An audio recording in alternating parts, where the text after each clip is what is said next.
Merci, nous c'est les top de médias, la radio Maendeleo. Depuis la ville de Bunia, voici notre tradition dans les titres à l'aïna. En sommaire de cette édition, un homme vient d'être tué par les hommes porteurs d'armes à feu. Nous sommes à 85 km de Bunia, à Mungwalu, dans le territoire d'Endjougou. Maendeleo FM. Plus ou moins 64 chauffeurs mécaniciens ont réussi leur brevet au centre de spécialisation des chauffeurs à Gamako. Nous sommes à ville de Bunia. Maendeleo FM. Le cas d'escroquerie se fait voir par les engins de Langier, Novergienne dans les groupements d'Ama. Les détails à tout à l'heure. Maendeleo FM. 3 titres au sommet. J'essaie si la presse de ceux la mise en onde. Bienvenue à tous aux détails.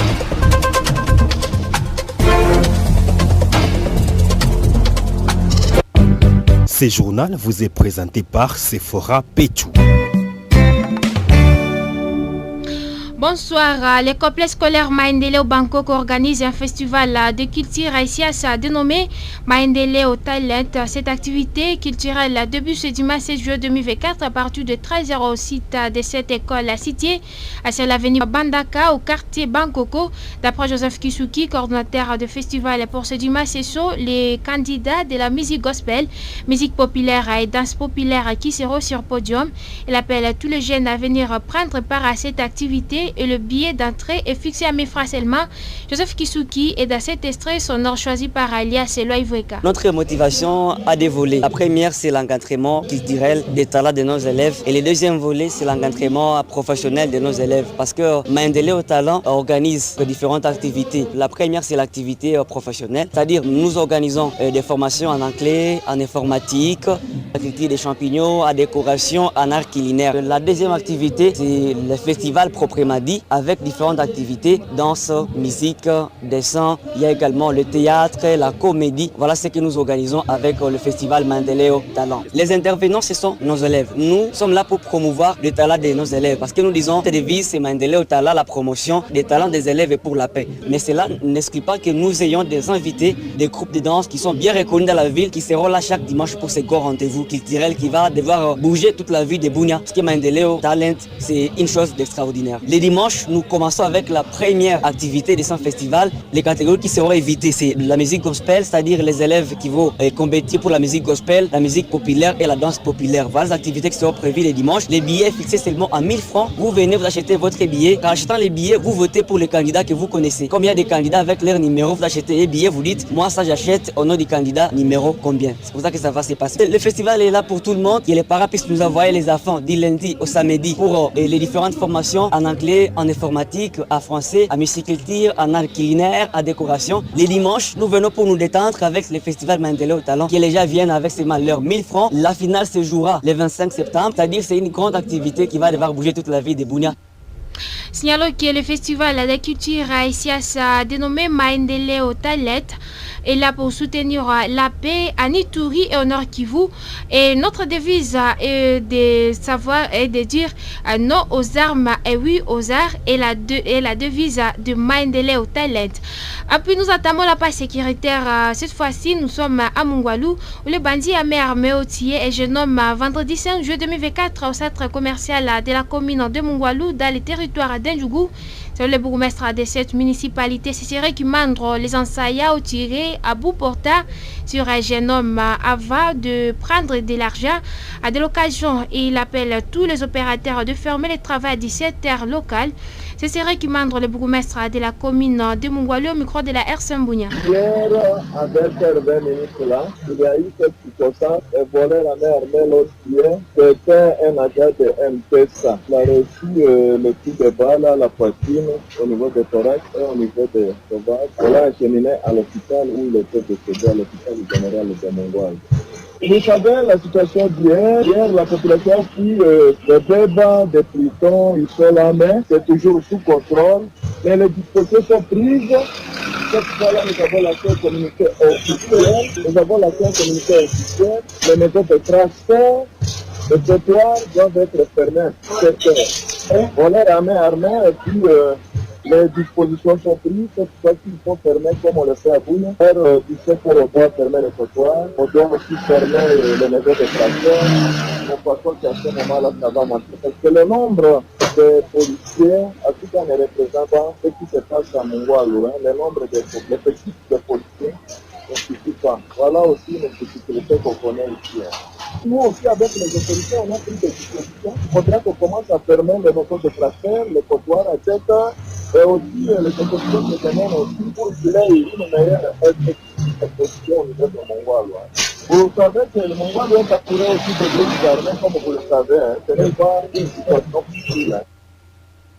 De son côté, le président de la communauté IRA section de Mongwalo, à laquelle avec mes membres, condamne ce énième cas d'assassinat qui cible ce membre, plaide pour le renforcement des mesures sécuritaires dans la région.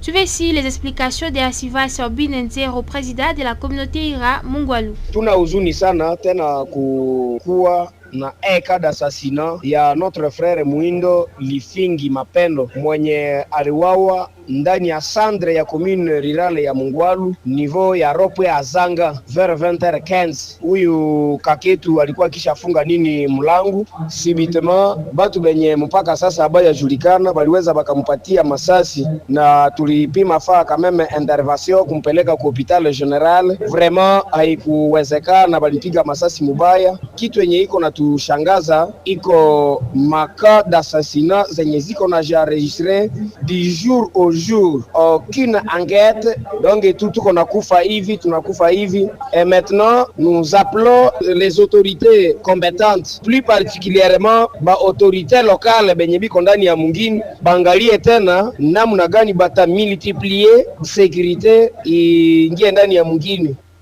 Signalons que le corps de la victime a quitté Mongwalu ce samedi 6 juillet 2024 pour la province du Nord Kivu où il sera atterré. En puis, dans ce même chapitre, après l'attaque des adjoints à la localité de Babila Bakaïkwa, territoire de Mombasa, province de l'Ituri, la population de la chefferie de Babila Babombi est appelée à la vigilance à M. Madessou et rescapé de son état reçu par la CRDH alerte sur la traversée des ADF. Plus de détails avec vous, Nixon Mouassa, depuis la zone. La Convention pour le respect des droits humains, CRDH ainsi que alerte sur la présence des sanguinaires de l'ADF dans la chefferie de Babila Babombi, à territoire de Mambasa Nitouri, à Croix-Ram Semalkidog, secrétaire de la CRDH, invite la population agricultrice de l'Est du groupement Bankol, surtout celle des villages Bounyouka, Mapili, 47 rescapés qui a réussi à s'échapper des mains de ses disciples de Kaé, qui ont pris la direction de la chefferie de Babila Babombi. Ram Semalkidog, secrétaire de cette structure des droits humains en territoire de Mambasa, invite les FARDC à lancer les opérations de la traque pour épargner la population des actes de terroristes de l'ADF. Ramse Malikidogo. Ici, nous alertons la population qui fréquente le côté est d'être toujours vigilante parce que l'ennemi, lorsqu'il traverse déjà, il est dans notre chefferie. Là, il faudrait être vigilante pour ne pas tomber dans les mailles de l'ennemi. Donc la population doit être très vigilante en allant au champ et surtout au service de sécurité de mener les patrouilles de combat dans ce côté est parce que le côté est est vraiment menacé par l'ennemi. Et la semaine dernière, nous avons assisté encore à un massacre, la paisible population dans le côté de Centrale, Mambaou, chose que vraiment nous déplorons. Cette fois-ci, avant que les purs n'arrivent, que les services de sécurité prennent vraiment leurs dispositions pour mettre hors d'état de nuire l'ennemi qui endeuille la paisible population. Rappelons que depuis un certain temps, les attaques de l'ADF sont devenues plus récurrentes à l'est de Biakato et la population est en train d'être tuée dans cette contrée. Biakato, Nixon Mouassa. Au moins, 4 chauffeurs mécaniciens ont reçu leur brevet après 10 mois de formation centre de spécialisation de chauffeurs mécaniciens Kamakwa, ville de Bounia, province de l'Ituri. M. Deogracias Kavalami, le promoteur de cette institution, a précisé devant la presse que c'est la deuxième promotion était spéciale car les enfants ont réussi avec succès sa délibération de 3 filles et appellent les parents et les jeunes de venir massivement s'inscrire à Kamako pour bénéficier d'une formation de qualité à conduite. Il est au micro de Baptiste. C'était la cérémonie de la proclamation et remise des brevets officiels à nos lauréats de la 32e promotion formée au sein de notre centre de spécialisation de mécaniciens et chauffeurs CSMC Gamako 54. Ils ont été meilleurs cette année. L'exception, c'est qu'ils ont convaincu, ils ont réussi sans aucune délibération. 3 filles ont été aussi à l'ordre du jour. toutes ont réussi. Aux lauréats, nous souhaitons une bonne carrière professionnelle et qu'ils n'embrassent pas autre chose en dehors de la formation qu'ils ont subie. Arriver à former 54 chauffeurs mécaniciens, ça signifie qu'il y a eu une très grande participation parce que tout le monde peut être mécanicien chauffeur, mais tous les corps ne sont pas faits pour être mécanicien chauffeur. Les filles viennent progressivement parce que dans l'ancien temps, on pensait que la formation technique engage seulement les hommes, mais actuellement, les femmes aussi comprennent qu'elles doivent faire tout ce que nous faisons, c'est tout ce que nous reconnaissons. Nous appelons toute la population iturienne, tout le monde en RDC, de venir inscrire les enfants chez nous parce que nous avons une formation de qualité avec le matériel adapté et un corps enseignant compétent. Nous sommes disponibles pour assurer une formation de qualité. De leur côté, ces chauffeurs se disent très satisfaits de la qualité de formation qu'ils ont reçue.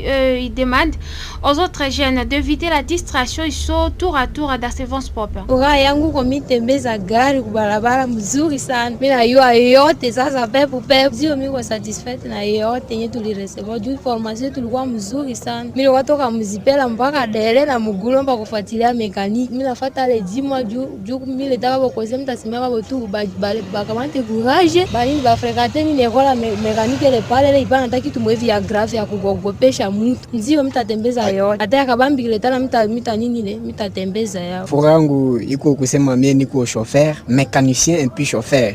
Niko capable kutembeza na niko capable kutengeneza. La coordination de la société civile, la force vive de la ville de Beni a exprimé son soutien à la trêve humanitaire de 2 semaines initiée par les États-Unis entre la République démocratique du Congo et le Rwanda. Cette initiative vise à faire à terre les forces armées de la République démocratique du Congo FARDC et les rebelles du M23 de la province du Nord Kivu, permettant ainsi les retours volontaires de déplacés et l'accès des humanitaires aux populations vulnérables. Plus de détails avec vous, Gloire Tchongo.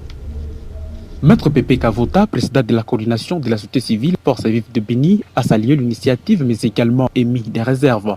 Il recommande au Conseil national de sécurité de demander au Rwanda de cesser les hostilités à l'est de la RDC en affirmant que la situation est devenue insupportable. Les communiqués qui viennent effectivement dans le cadre humanitaire. Je pourrais bien effectivement saluer ces communiqués, mais je suis en train de me dire pourquoi les États-Unis ou la communauté internationale ou le Conseil de sécurité peut seulement négocier la trêve alors qu'il aurait fallu que les conseils de sécurité puissent interdire au M23 de cesser les hostilités et de rentrer. Il a ajouté que la recommandation de la société civile est de demander aux armées étrangères de ne pas soutenir les agresseurs ni la rébellion et d'exhorter tout impliqué dans les conflits à respecter la citoyenneté et à être de bons citoyens pour éviter de nouvelles pertes humaines parmi les déplacés et la population victime qui ne sont pas partie prenante de cette rébellion. La recommandation que vous donnez, c'est de dire à l'armée étrangère de ne pas soutenir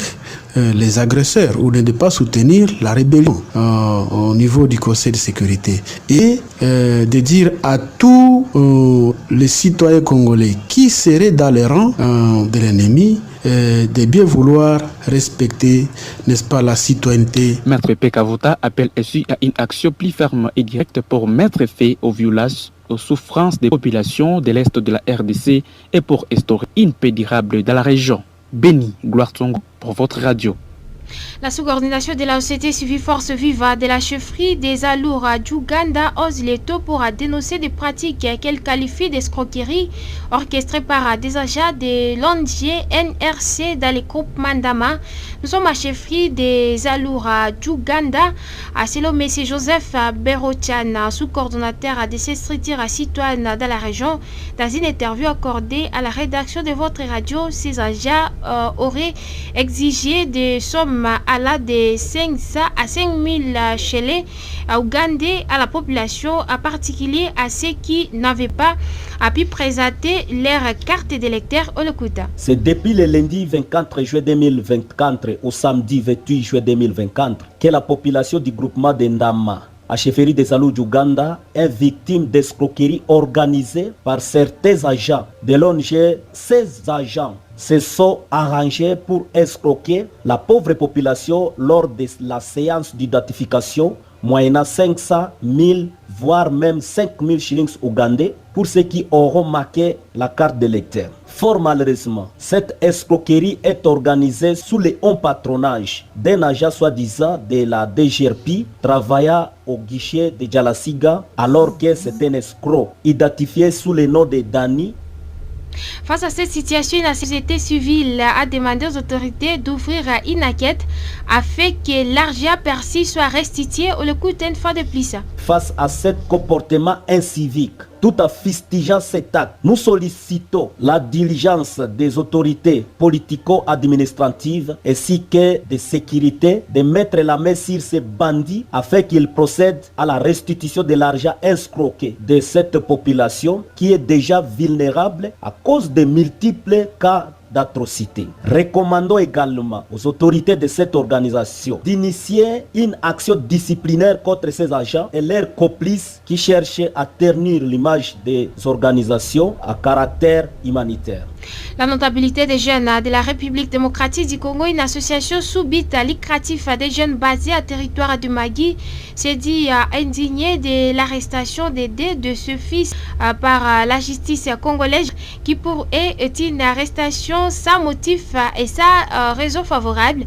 C'était dans un mémorandum signé par son président Ukura Unega François dit Ituri Matata adressé à l'étation de chef de l'État, son excellence Antoine Félix Tshisekedi Chilombo, Ali devant la presse locale vendredi 5 juillet 2024 après une marche pacifique dans la commune rurale de Magui où Forwata Oudaga Maurice, secrétaire de cette ASBL, qui a lu le moment au micro déjà Maurice Oudaga. À cet effet, nous vous demandons de libérer M. Kenda Odou James, opérateur économique et autorité morale du CFC, parti membre de l'Union sacrée de la nation. Libérer Maître Christian Outeki Udongo, président des communautés victimes des atrocités unilatérales de l'Ituri. Pour clore, nous demandons aux deux fils de l'Ituri qui sont dans le gouvernement de Judith Toulouka, ainsi que le ministre de Justice et garde des Sceaux, de s'impliquer d'urgence pour que nos frères innocents recouvrent totalement leur liberté. Nous annonçons que la manifestation commencée aujourd'hui sera régulière jusqu'à ce que Maître Christian Outeki Udongo, président des communautés victimes des atrocités de l'Ituri, et M. Kenda Odou James, opérateur économique et autorité morale de CFC, parti politique membre de l'Union sacrée de la nation, seront libérés. Pour la notabilité des jeunes du territoire de Mahagi, Okurango Unega François dit Ituri Matata, président.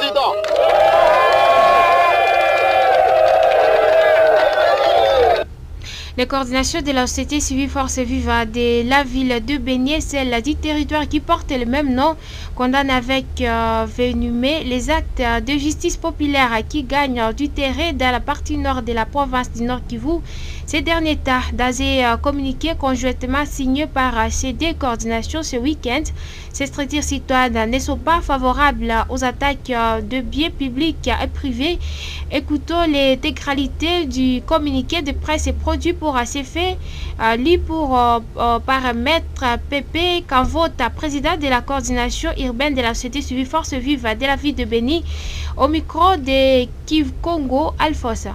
Les coordinations urbaines et territoriales de la société civile Force Vive de Béni ont été choquées d'apprendre que certaines personnes s'adonnent à la justice populaire et aux attaques des infrastructures publiques et privées, aux véhicules non seulement des organisations mais aussi à ceux des particuliers. Le cas le plus récent est celui des 6 jeeps de l'organisation internationale TIA Found incendiés sur la route Lubero-Luotu. Et certaines personnes qui étaient à bord ont été léchées sauvagement. Mes chers tous, ne tombons pas dans le jeu de l'ennemi. Pas les savoir. Nous ne devons pas oublier que parmi les richesses de notre patrie, nous avons aussi les différentes tribus qui la constituent. Soyons unis et dénichons les suspects auprès des services étatiques. Vu la situation sécuritaire très critique dans nos entités respectives, nous avons l'obligation de rester unis et solidaires à vue d'une résilience réussie et surtout ne cédons pas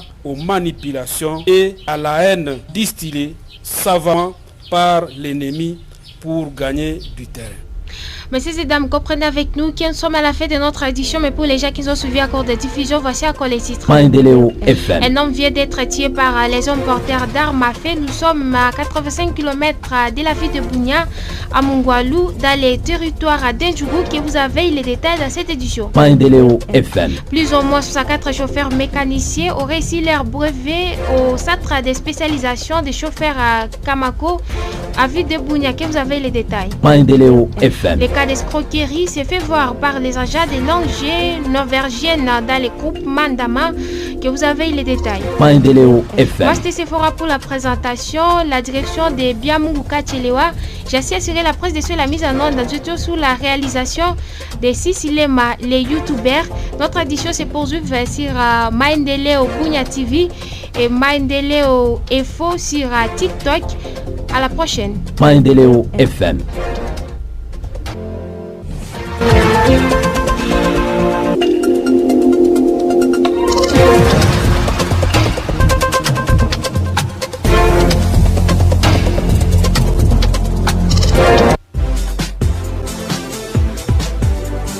Ce journal vous a été sponsorisé par Vidovide.